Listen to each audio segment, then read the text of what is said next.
Alors Pluton en maison 3, Pluton maison 3, donc la maison du Gémeaux.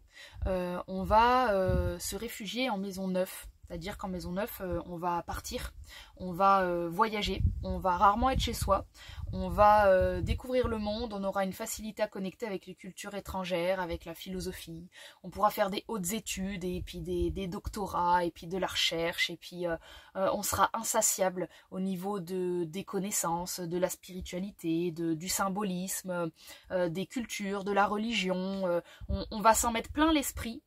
Et il y a une peur inconsciente de rentrer chez soi. Il y a une peur de la routine, de l'enfermement de son village de naissance. Il y a quelque chose dans les conversations un peu, on va dire, intellectuelles qui peut effrayer cet axe. C'est-à-dire que on se sent complètement incapable de réfléchir correctement, de manière logique et de manière scientifique. On a peur d'être bête. Hein, avec Pluton en maison 3, on peut vraiment avoir l'impression qu'on n'est pas fait pour faire des choses logiques ou pour apprendre pour apprendre du savoir qui serait transmis par les autres. Voilà.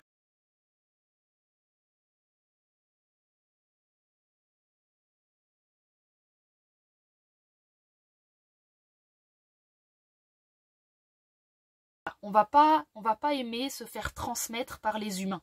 Avec cette position, on ne va pas aimer avoir des professeurs, on va peut-être pas bien vivre la période collège, puisque Gémeaux c'est relié quand même à cette période-là, la période adolescence. On peut avoir une adolescence qu'on n'aime pas trop d'ailleurs, avec Pluton en maison 3, on a du mal à faire des liens qui soient normaux, on a du mal à parler de choses et d'autres, des cours, des matières, on a du mal à arriver à l'heure peut-être, on est facilement désorganisé, parce que la maison 3 représente le mental.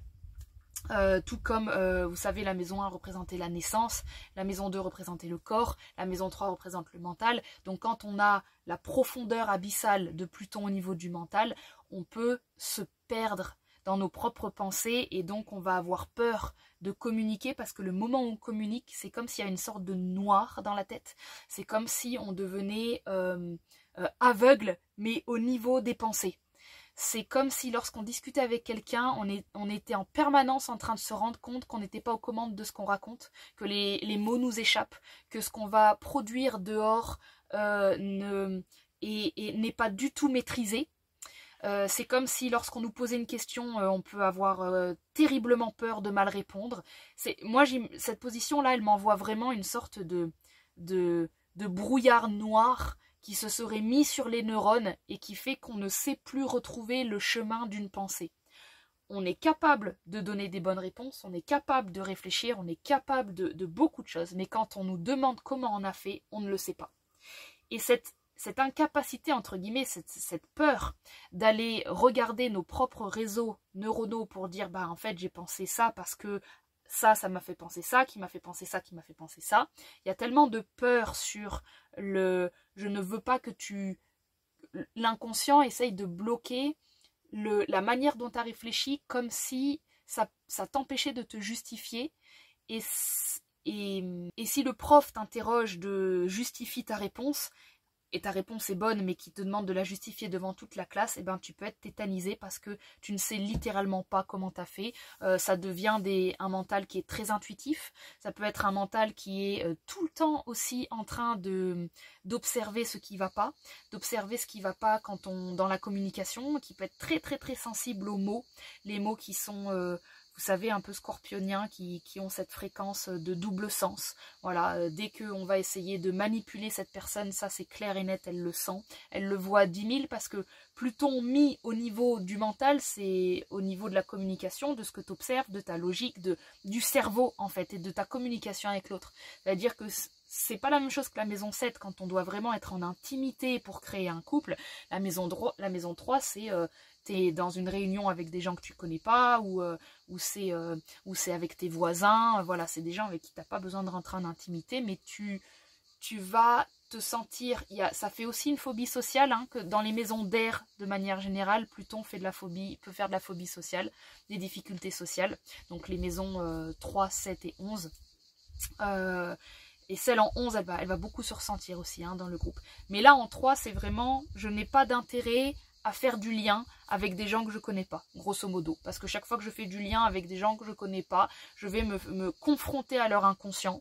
Et c'est hyper chiant, c'est hyper désagréable, parce que les personnes sont en plus en gémeaux sur des discours qui n'impliquent pas leur propre personne. On est sur du savoir. Donc c'est des personnes qui vont aimer te parler de oh, tiens, est-ce que tu savais que Paris en 1800, il y avait ça et tout. Et là, le Pluton en maison 3, il n'a pas d'accroche sur la personne, simplement parce que la personne n'est pas en train de lui révéler qui elle est, n'est pas en train de lui parler émotions et sentiments, comme le Scorpion aime bien, hein. Le Pluton, ça passe par l'eau.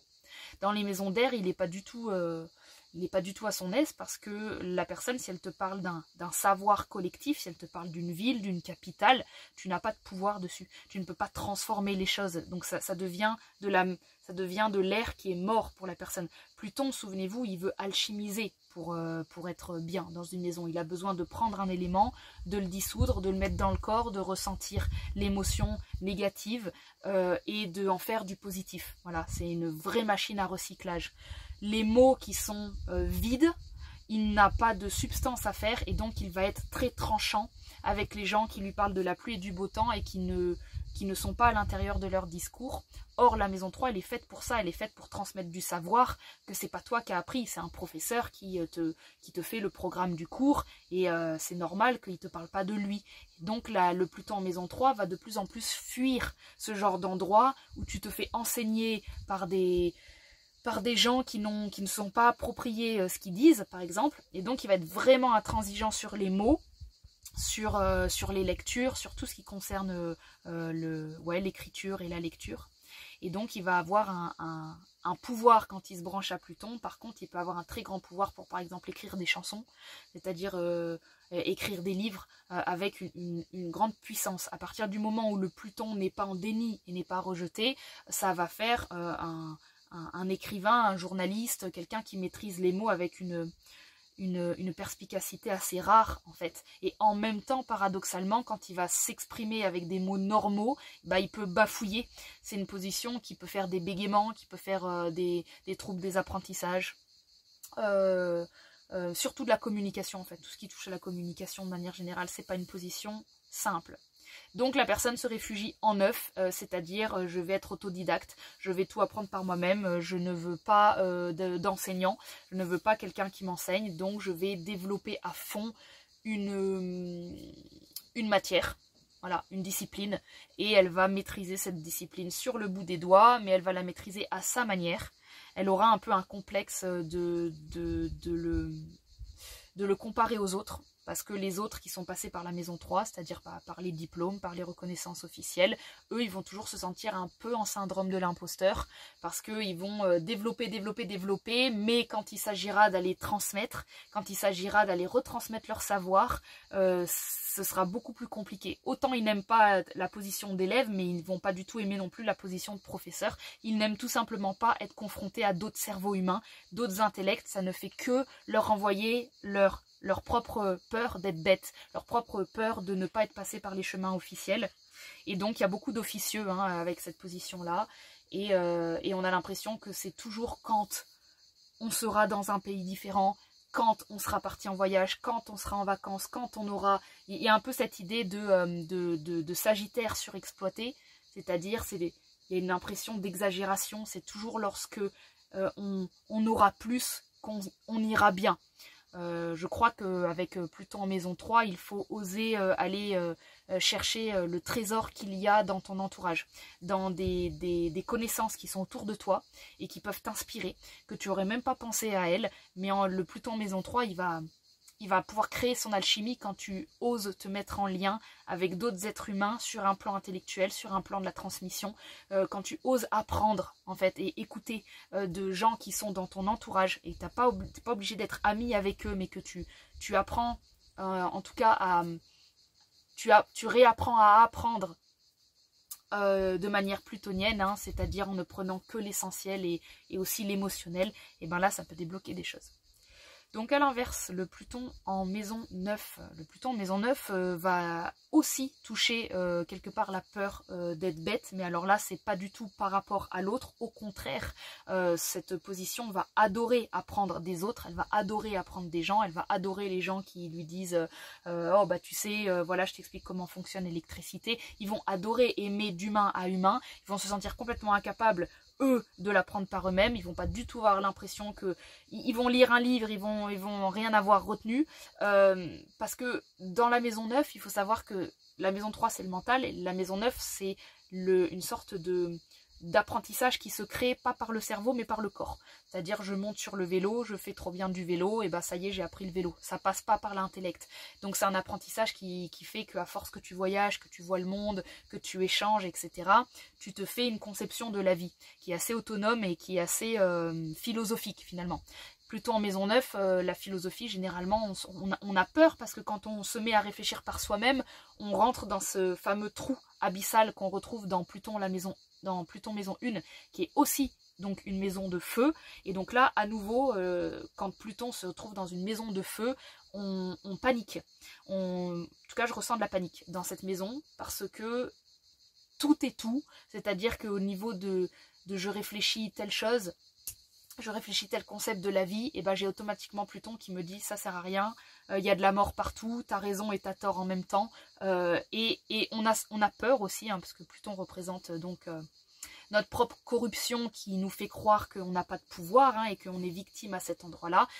Et on va donc manifester cette réalité, et donc quand les personnes vont essayer de voyager, ça va pas forcément marcher, parce que leur peur va faire que le voyage va s'interrompre, parce que un programme en elles leur dit qu'elles ne sont pas censées aller aussi loin, elles ne sont pas censées s'éloigner de leur milieu de naissance.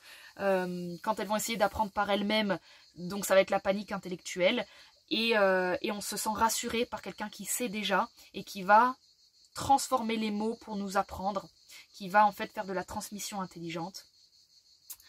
Et on va être peut-être pas bon dans les langues avec un Pluton en maison 9, ou alors à nouveau, hein, si on ouvre Pluton et qu'on devient excellent parce que Pluton ne nous fait pas peur, qu'on n'est pas en déni et qu'on sait utiliser cette position alchimique, cette planète alchimique, on peut devenir quelqu'un qui par exemple est très très très très bon en langue, mais de manière tellement intuitive qu'il ne peut pas être interprète, c'est-à-dire que peut-être qu'il parle 6 langues mais il peut rien en faire dans la vie. Il y a un peu quelque chose qui est, on peut être rempli d'un savoir intuitif, mais on va avoir du mal à le mettre en œuvre.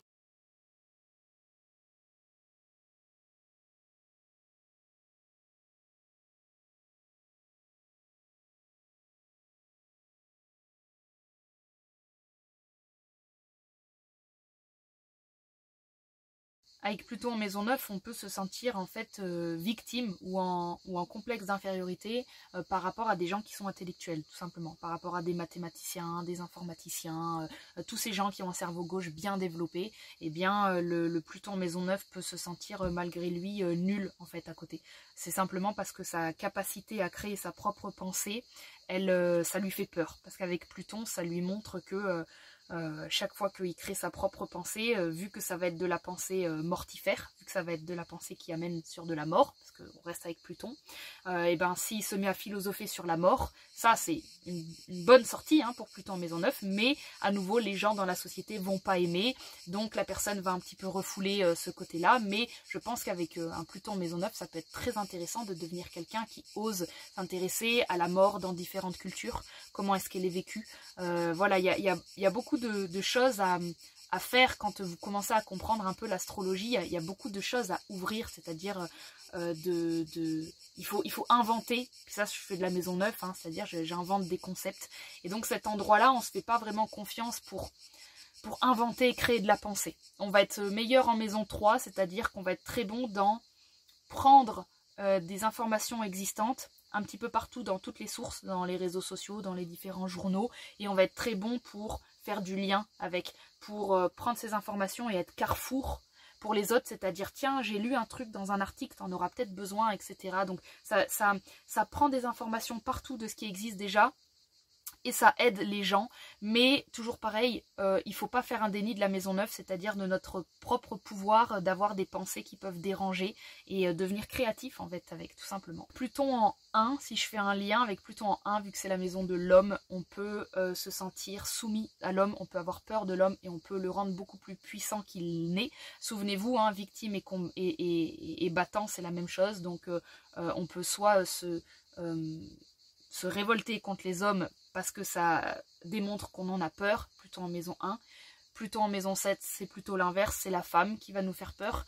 En tout cas, l'aspect féminin des choses nous fait peur, c'est-à-dire l'écoute. Souvenez-vous, avec cette position, on n'a pas du tout l'impression que les autres peuvent nous aider.